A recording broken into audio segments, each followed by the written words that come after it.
How to play Catan Soccer Fever if you already know how to play Catan.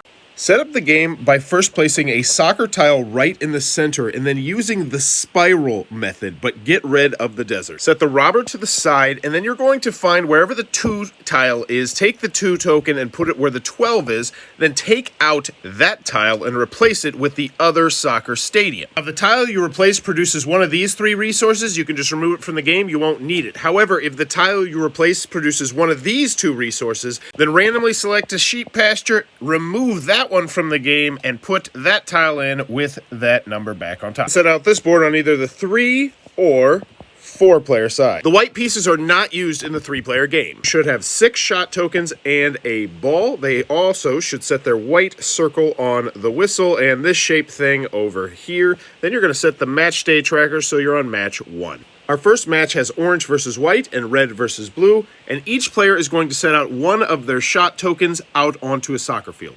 Shot tokens will never be removed from the board, you will only add more. During setup, if you build on the corner of a soccer stadium, then you get to put a shot token into your field. So as you can see, blue built twice, red built once, and white built once. It doesn't matter which soccer stadium you're touching. And now you play regular Catan, except the goal is to have 11 victory points at the end of your turn. Once anyone builds a new settlement or upgrades to a city, at the end of their turn, you will immediately have a match day. Check what match day you're on, and in order you're going to have those teams compete against each other. So we would have orange rolling their ball 1 time, and we would have white rolling their ball 2 times. Very simple system, either success if you see your color and fail if you see black. Ignore the numbers. If you win your soccer match, you get to go up 3 spaces. If you draw, you get to go up 1 space. And if you lose, you stay where you are. As soon as you land on or pass one of these spaces, you get to draw any resource card you want. And here, 1 development card. Next, red versus blue would go against each other. Blue would get 3 rolls, red would get 2. Then based on who's in the lead, you're going to adjust this floating victory point track. So right now, orange and white actually have 3 victory points.